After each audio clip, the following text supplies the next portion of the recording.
I would love to provide a women's health app with a cycle tracker to 100 million women a month in 100 countries.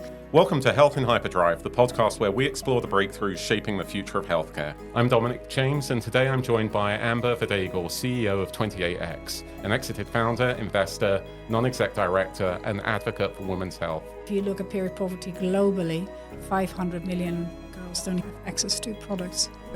The impact's going to be 100x or 1000x because of this. We can have 90% profit margins and scale quickly and offer those solutions for free. There's no need to pay for a subscription. That's the principle I wanted, and this tech makes it possible.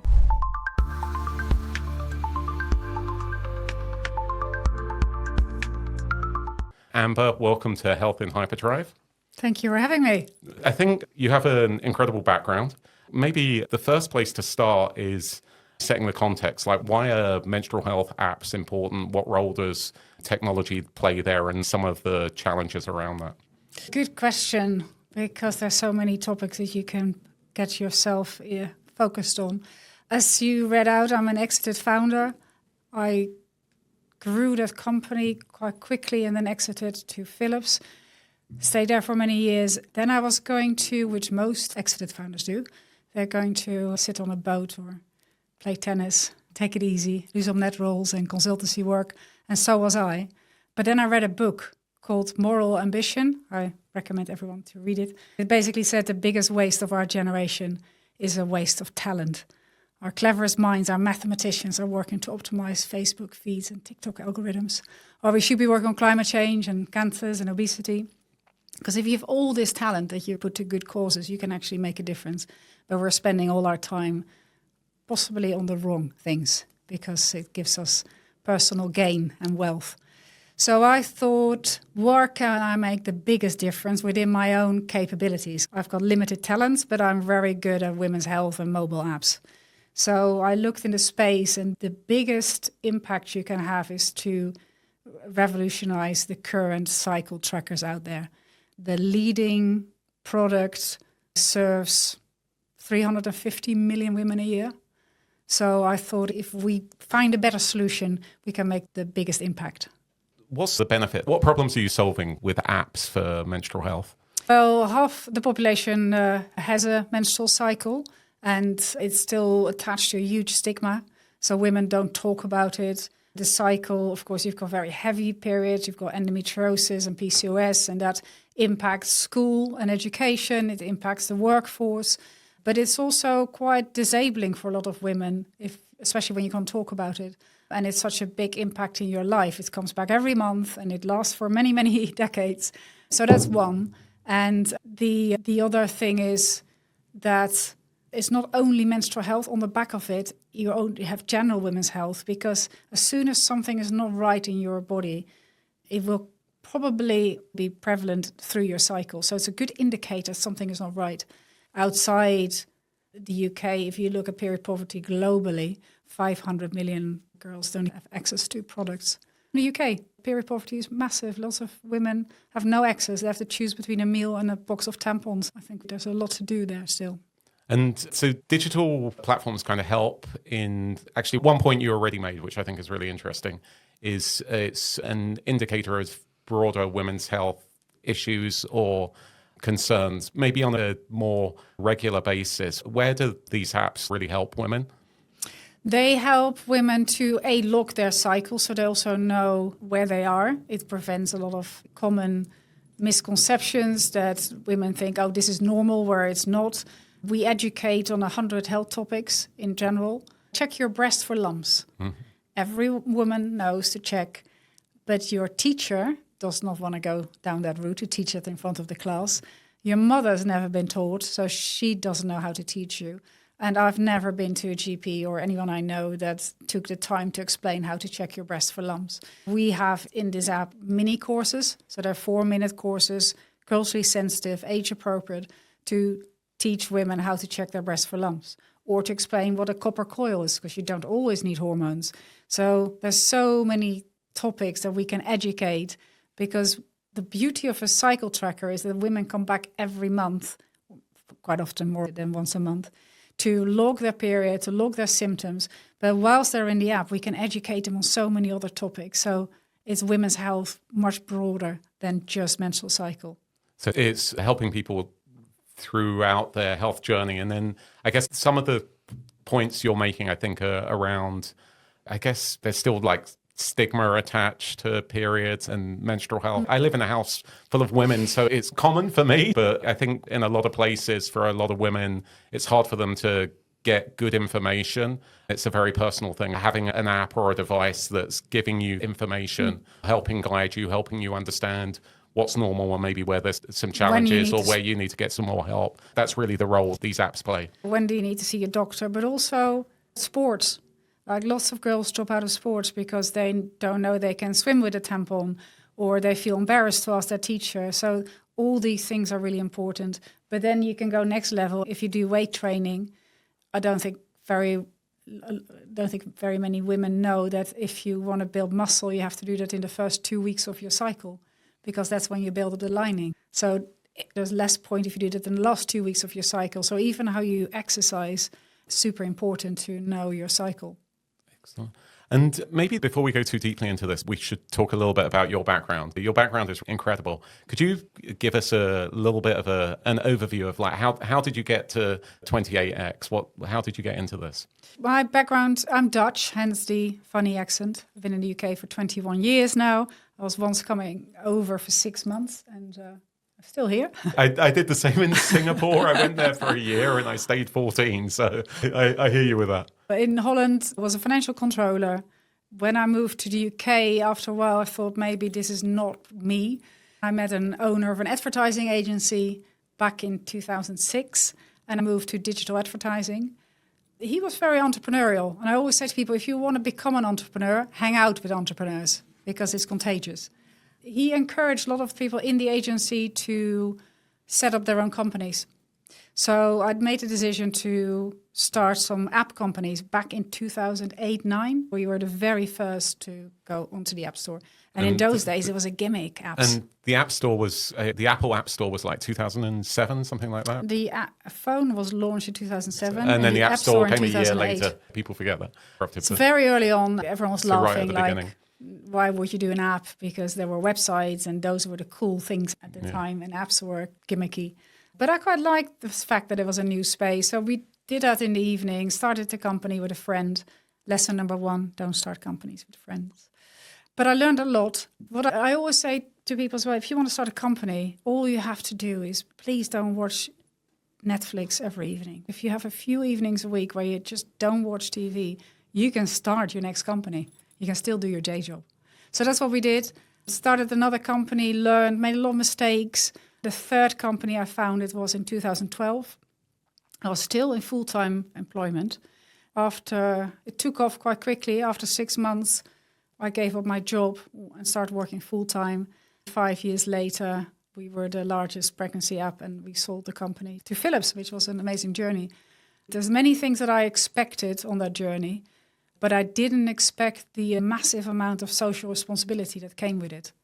So if you have 2 million women a day on your platform, what do you say? So if you say to 2 million women, please don't drink any alcohol while you're pregnant, that's a lot more healthy babies and healthy mums. I realized that there is a wealth of information on the NHS here in the UK. It's incredible the amount of information you can find. But the average reading age in the UK is 9 years old. Lots of women and men find this content incredibly daunting because it's white pages with black letters. So they flock to platforms like TikTok, and that's why we don't want them to get their information. So an app like Pregnancy Plus provided engaging content, but still clinically validated content. That is incredible to see what influence you can have, but also therefore the responsibility that came with it.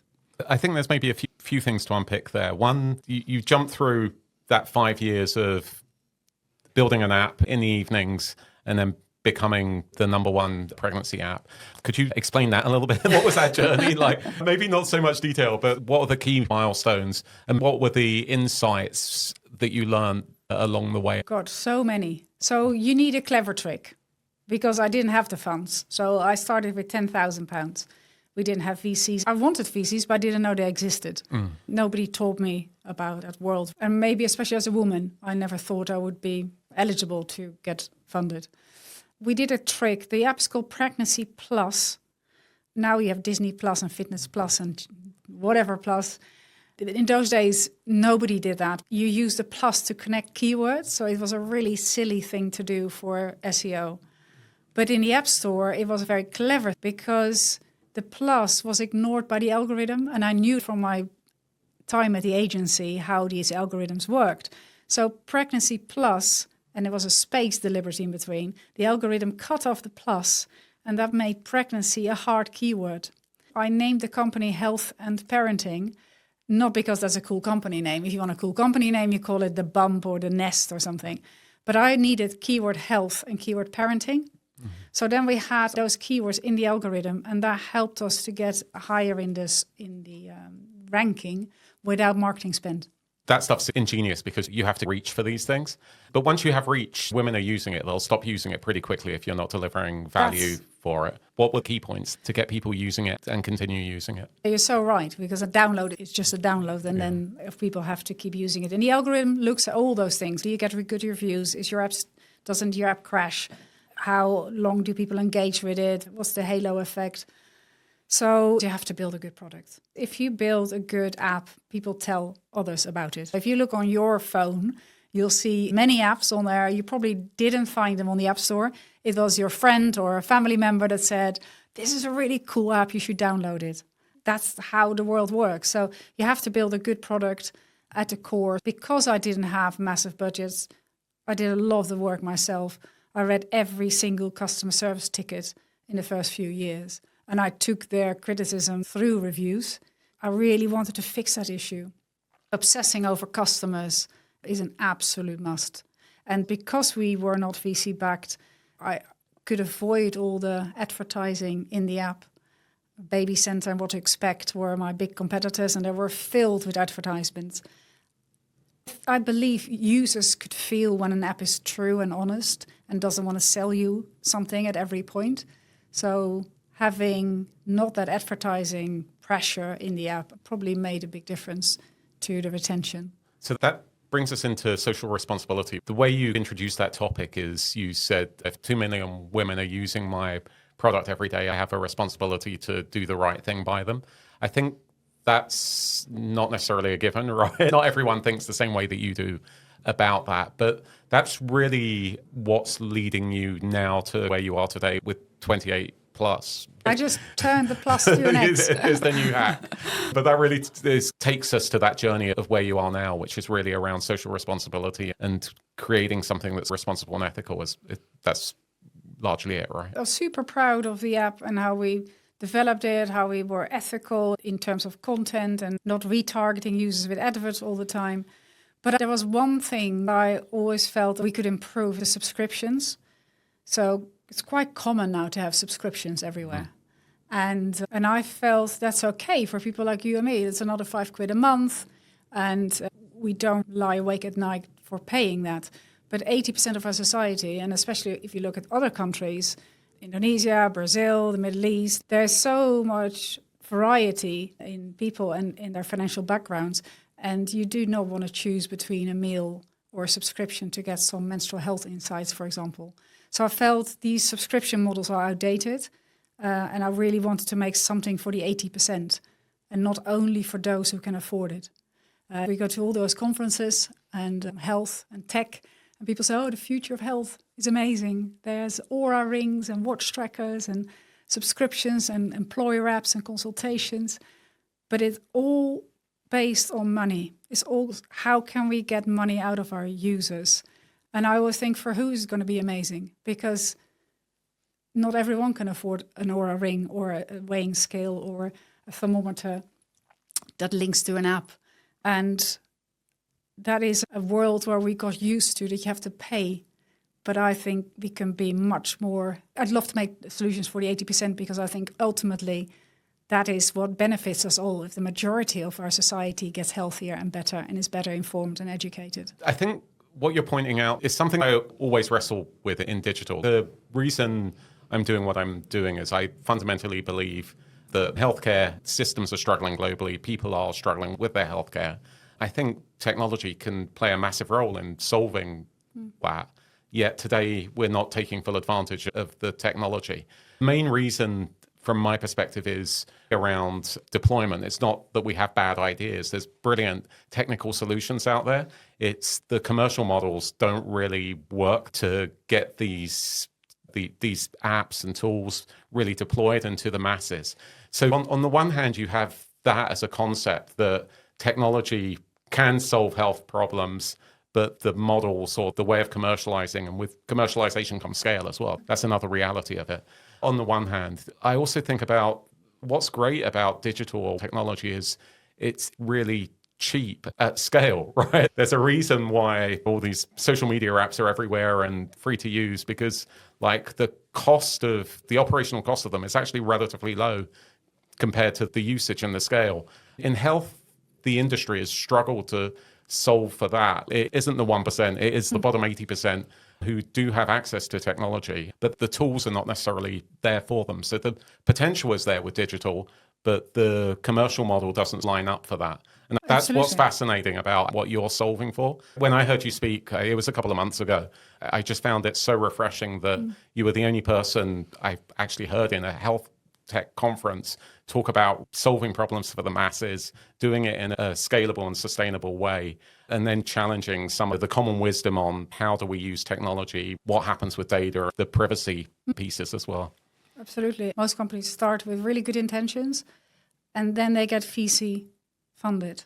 A lot of my friends are VCs and it's amazing that it exists. But when it comes to B2C solutions, if you get 20 million VC funding, these companies want to see that 20 times back in return.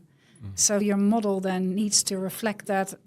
Companies start to optimize for the high converting languages, German, French and English, because they know they're in the high income country, so they have the best way of getting money in return from those users. Minority languages are forgotten because it's not profitable. Nobody optimizes for people with dyslexia. Whereas in our app, we have 3 different reading levels. Without judgment, we just say, do you prefer short sentences and easy language, or do you like more clinical text? And you can set your own reading level. There is nothing for visually impaired. These groups are always forgotten. With AI, it's so simple to solve that. AI is also a big risk will come in. But the more you look at those solutions, the more you can see how everything is optimized for return, leaving out the solutions for the 80%. Yeah, I'm excited to talk about those topics. There's a couple of things. One, you're solving for the health of women globally. The other thing is you're setting an example for what an impact-driven tech health business can be and how to make that viable, which is like fascinating because women is huge as a kind of a population, but there are other massive opportunities. If you're able to solve that commercial model for women's health, it opens the gate for so much more as well. I'm glad you're bringing that up. I always forget to say that. I'm starting in women's health because I've seen 150 million women pass through my previous app. So I've got a feel about what women like and don't like when it comes to digital solutions. But the technology we're building, which is privacy safe, it's green tech as well, because we have no cloud servers. Once we've proven that this works and we can scale it, I'd like to put it open source. So cancer care apps, mental health apps just for men, or if they're testosterone replacement, there's a big topic now. All these apps, they should run on similar models to protect users. So I'm happy to make a pledge to make that open source when we're ready, so others don't need to go through the whole process. Could we start with what are the current trends in menstrual health tracking over the past 2-3 years? What's commonplace? What are the recent developments? Because I think having that context is really important for how you're bringing a fresh approach to this. These cycle trackers have been out for a long time. They track your cycle, symptoms and your mood, and you can educate yourself. What is new is the stricter privacy laws. So we saw a lot of the Federal Trade Commission in the US fined one of my largest competitors in 2021. There's a class action lawsuit now against the app that's built by 2 men. I always say everyone knows who this is. Probably it's the largest women's health app on the planet. They had a class action in British Columbia, and since last week, they also have a class action jury trial in California, because the world is starting to wake up that it's not normal that these companies share data where they shouldn't be sharing data. So that's a big trend. The law's gone tighter. The other trend is AI. Everyone's trying to build in AI, which I think is a massive risk to our future for various reasons that I can explain in a second. And the third is there's a lot of governments and companies worldwide that no longer want to store their citizens' health data on Californian or European cloud servers. And that's an interesting development. And so maybe we can dig into some of those topics a little bit. Everywhere I go, the trend is more AI because that gives better insight into the health of people and you can provide better advice to them. But essentially, what you're also putting forward is maybe that's true, but maybe it's also unnecessary. There are a lot of risks that come with that as well, which is certainly the data sharing without permission or unwarranted data sharing or inappropriate data sharing. Maybe people don't want that. There's actually legitimate concerns, and we've seen this whether Roe versus Wade. Yeah, you could be excluded from health, you could be sued. There's a lot of issues surrounding that. Can you maybe talk about that a little bit? I'll tell you a story. I was at a dinner with all women in tech and they all use AI. We had a talk about how we use AI in our daily lives. And it was incredible to see how much people use AI. To be honest, I use AI. 80% of my emails are not written by me. So I'm really sorry if you receive an email by AI. Good. But if I really care, I'll write it myself because I want to put the energy in it that I feel it deserves to be put in. So what was interesting was these women say, oh, I love AI also for my health information. When I go to the doctor, I've got 10 minutes and I don't want to ask silly questions and I don't want to keep saying, what do you mean? And what if I have that symptom as well? So they said, what I love about AI is that I trust it similarly to my GP. I know it's not 100% accurate all the times, but I trust it enough. But I can have a go at adding my symptoms and talking to it and asking more and more questions for over half an hour. And there's nobody who says, now your time is up. That's fascinating to see. And I think we all have examples of where we do it ourselves. You have a lump on your finger, all of a sudden you think I might need to Google this or I would like to put it in AI. The problem is that we are used to being retargeted with adverts. So if I look for a luxury holiday online, I know that for the next few weeks I will be retargeted with more luxury holidays. And I'm okay with it. I know what I get myself into as soon as I start searching online. But there hasn't been a world whereby we add our most intimate information about our mental health, about cancers we may or may not have, about obesity and domestic violence and all these topics into a system that is hoovering that all up. People say now to ChatGPT, what do you know about me? And it starts building these profiles about you. But more and more, it also knows more about your health. As much as I think AI is amazing and we're going to use AI in our app, I don't think it should be stored on cloud servers somewhere. Because in the future, who's going to get, when AI will do our pre-recruitment, it's already happening. Airlines already, the first 2,000 applicants will be seen by AI and the last 100 applicants will be seen by human. In Qatar, for example, they do that. So who's going to get the job? The woman who's looking to get pregnant or the one who isn't? And in the future, who will get the better health insurance? Is it the guy who looked up articles on testicular cancer or the one who didn't? Or maybe who spoke openly about his mental health issues on ChatGPT? We need to be super careful what trace we leave online that we give to these big servers and systems. So what we're trying to do is say, we love AI, but we're going to use it differently. And there's something called on-device AI. It's a tiny language model. So rather than being trained like a large language model on all the information in the world, this tiny language model just knows an awful lot about 100 health topics. Obesity, HPV, PCOS, endometriosis, breast cancers, all these topics. And what we do is that model lives within the binary.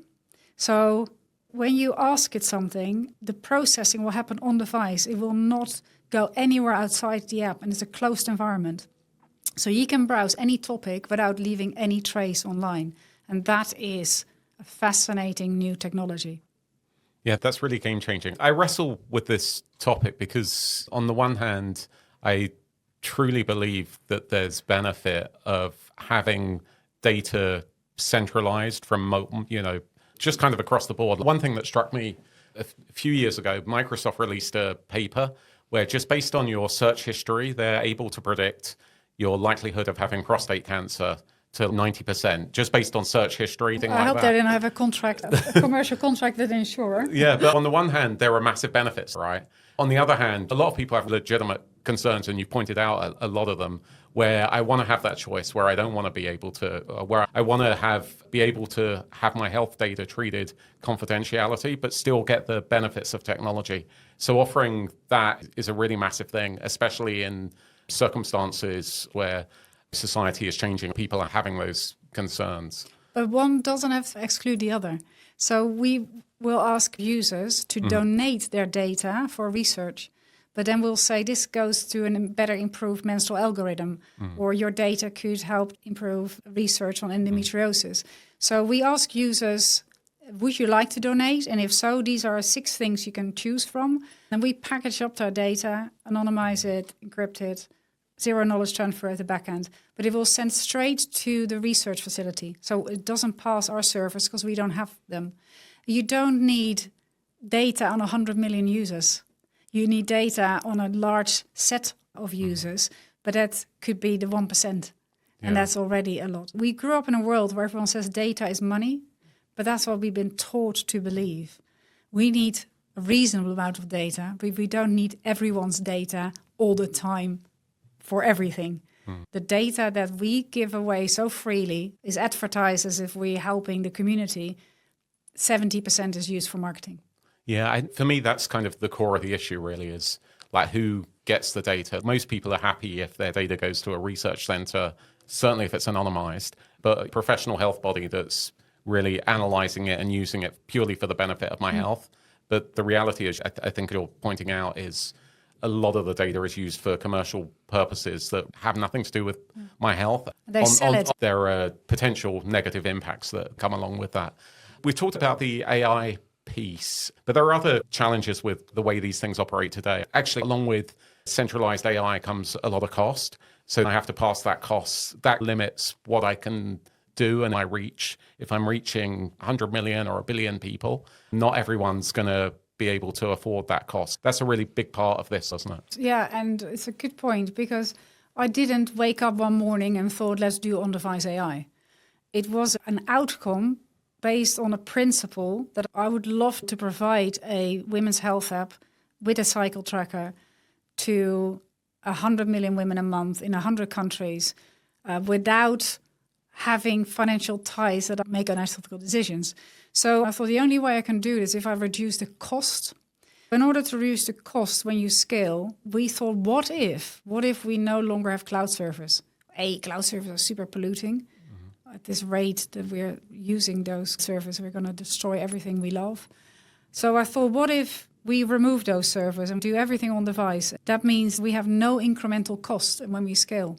If we onboard 100 million women in India, for me, it's the same cost as if I onboard one person, because there is no tech at the back end that needs to be paid for when we scale. That was one of the most liberating things we came up with, because we have a very low cost base. We can run this project with 10, 20 people max. We have very simple tech. We don't need to lie awake at night because of privacy breaches, security, hacks, and we don't have expensive database managers. We can have 90% profit margins and scale quickly and offer those solutions for free. There's no need to pay for a subscription. That's the principle I wanted, and this tech makes it possible. For me, this is really mind-blowing, because you take the cost out of these solutions, that makes it much more accessible to so many more people. I think that's a really important leap, because there's a lot of people in a situation where they have very little kind of healthcare or accessibility to healthcare.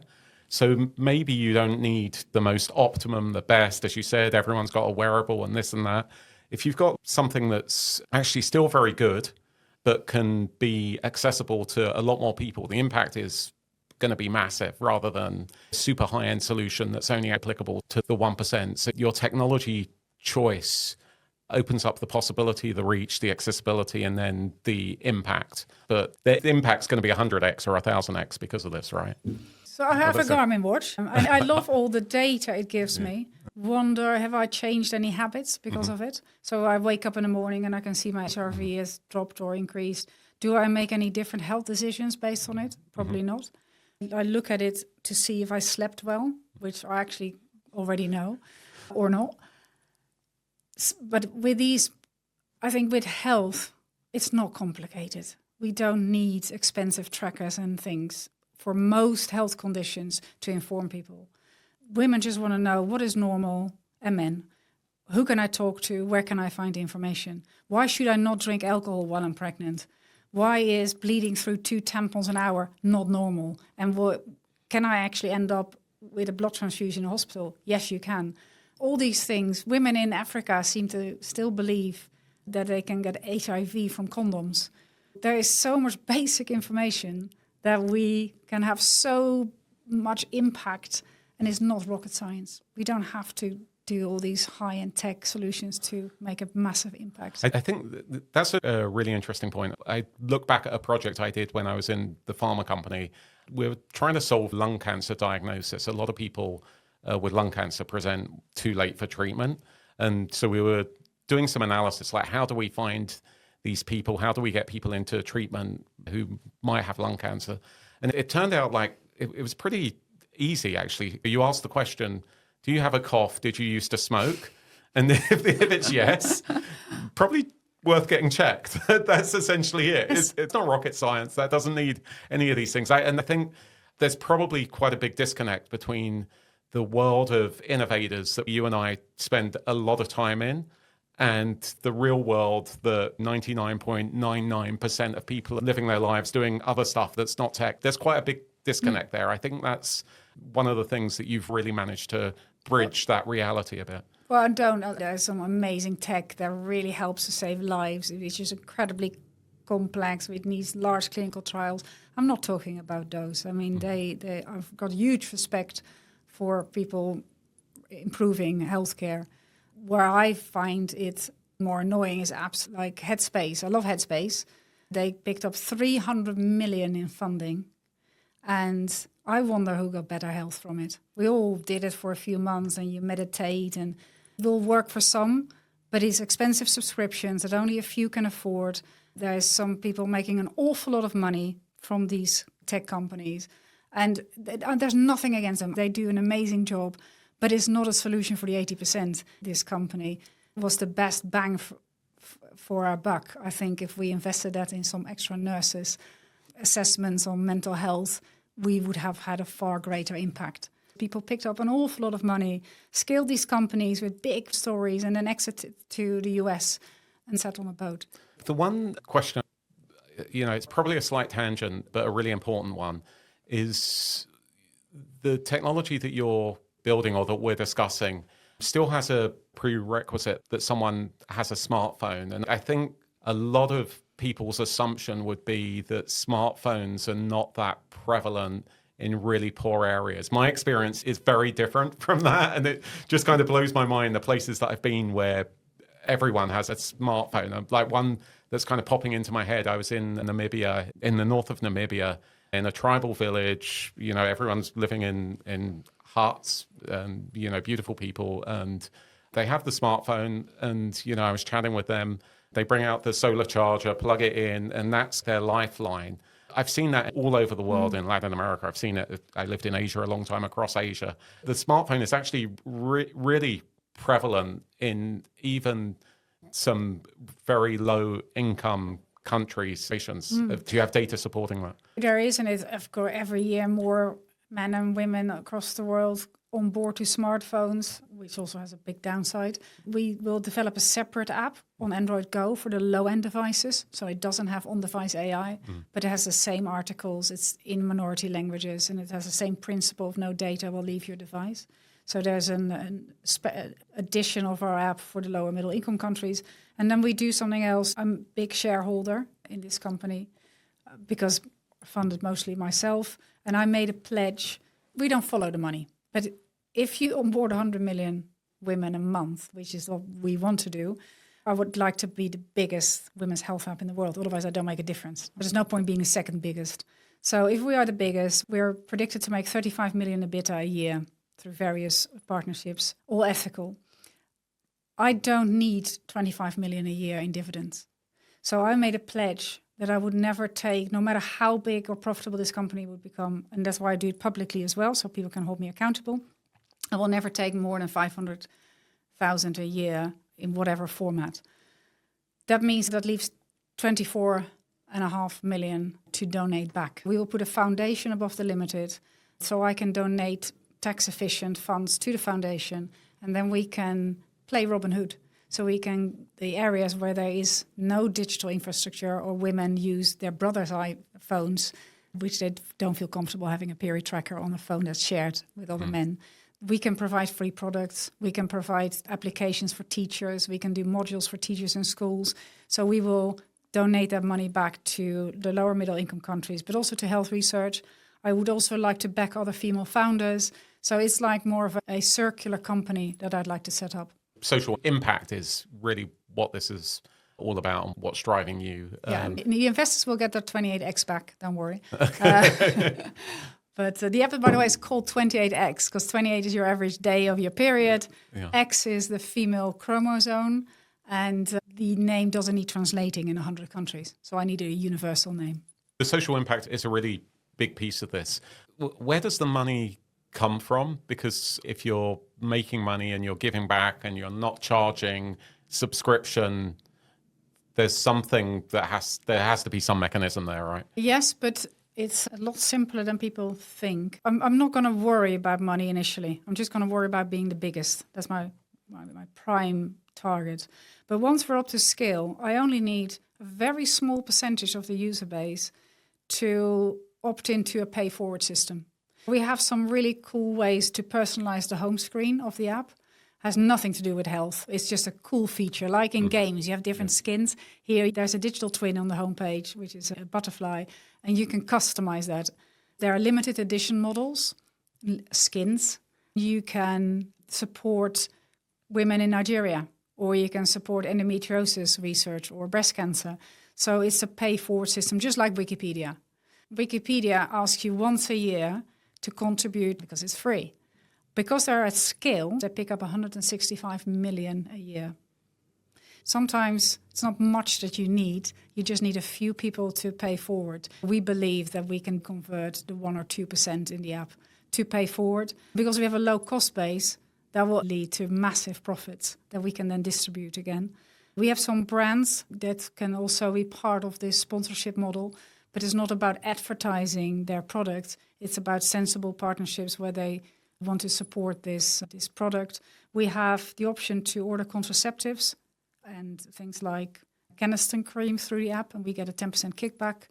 So if women want to order their contraception, we have one button you can click and it links to another website where you can get your contraceptives.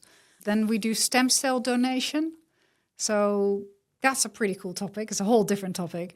Stem cells are amazing for regenerative medicine. So the CAR T cells, I think it's called. I'm not medical in that sense. No, me neither. So we're both on the edge of our knowledge here. But the research, how it helps with Parkinson's, Alzheimer's, leukemia, the cancers, is absolutely fascinating. But there's a big shortage. So we get our stem cells from umbilical cords and from bone marrow transplants. But there's a massive unknown to most people source of stem cells, and which is in the lining of the womb. Every month when a woman prepares for pregnancy. You build up your lining in the womb, and that lining is filled with stem cells. There are also next generation stem cells. So when you don't get pregnant, which happens most of the time, you shed your lining, which is your period. If women want to contribute to life-saving research, they can donate that period blood. So they, in the app, say, yes, I'd love to donate. Then we'll send them a kit with a menstrual cup and a test tube. They can collect some blood whenever they're ready. They pour it in the test tube, put it in an envelope, send it to the accredited lab, Biograd, that we work with. And they get paid between 15 and 80 pounds a month for every donation. There will be some forms to fill in, and we inform you exactly what will happen with your blood. It's not for everyone. Not everyone donates their blood in general, but there are some women that are super open to this, and it will be incredible. And I'd love to take that to Africa one day, because then women can actually live off their cycle. But most importantly, we're going to tell them they're shedding gold. Because in grams, these stem cells are worth more than gold. So you're not just on your period, you're actually shedding gold. You can contribute to life-saving therapies. So my mind is blown. And in some countries, like for various reasons, like one, the kind of the technology surrounding it, but the fact that's life-changing for a lot of people in like low-income countries is really, and the benefit that does, people don't just collect it for the sake of it, they collect it for the benefit of health more broadly, right? If you can empower that and that works, that's a really incredible thing. I'd love to talk a little bit about the future. If everything goes well with 28X, maybe we could even extrapolate further to broader areas of health. What does the future of digital health look like in 10 years' time? Everything going well. I don't know all these environments, but where we see it going at the moment is that health gets transferred to those large language models more and more. So where is it going? Let's think about 28X. Everything goes as you have dreamed of.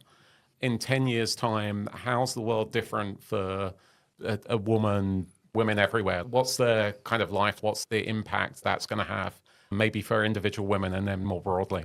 Yeah, so for women is much more better educated on a lot of different levels.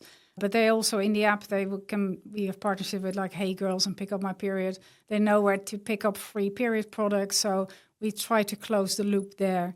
They have the ability to contribute to research. Once we are the biggest in the world, you're talking about 100 million women a month that we can have on the platform at least. Flow has 70 million monthly active users. So when we go free, we can definitely be larger and scale year on year.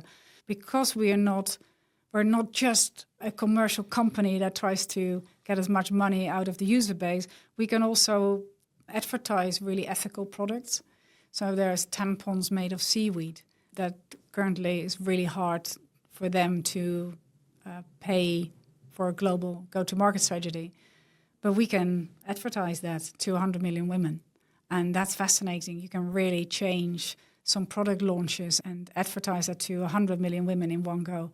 And 100 million women doesn't sound so much, but on Twitter, or X nowadays, there's only 200 million women a month. Reddit is 100 million users. So this is actually much bigger than people realize. We can change opinions.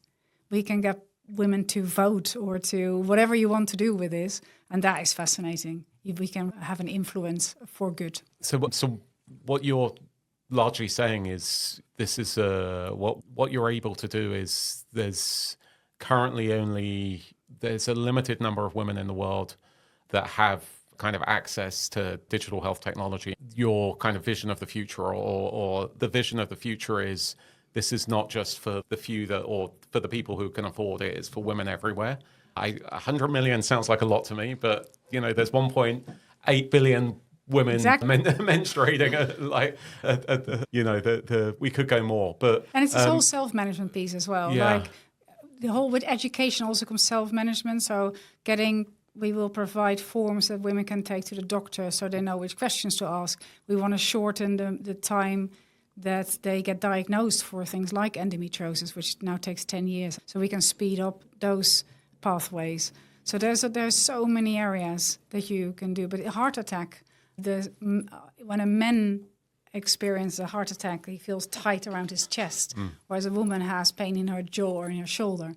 but that's never been advertised. So we'd love to educate on those topics as well. The future is women everywhere in the world with the technology that supports their whole health in a way that's free for them, but covering all aspects of health, educating them, but then also the data that such a large number of women you can get from such a large number of women using the platform gets shared with their permission to research institutions who need the data to further the cause of women's health overall. And then hopefully a lot more companies have picked up on this tech, follow this model, and we have a lot less cloud service needed, and we have more safer environments where we store our health data. If this takes off, then it's a new era for health technology. Yeah, and it kind of breaks. I mean, we've had digital health. You talked about it. 2008 were the first health apps. Digital health technology came before that.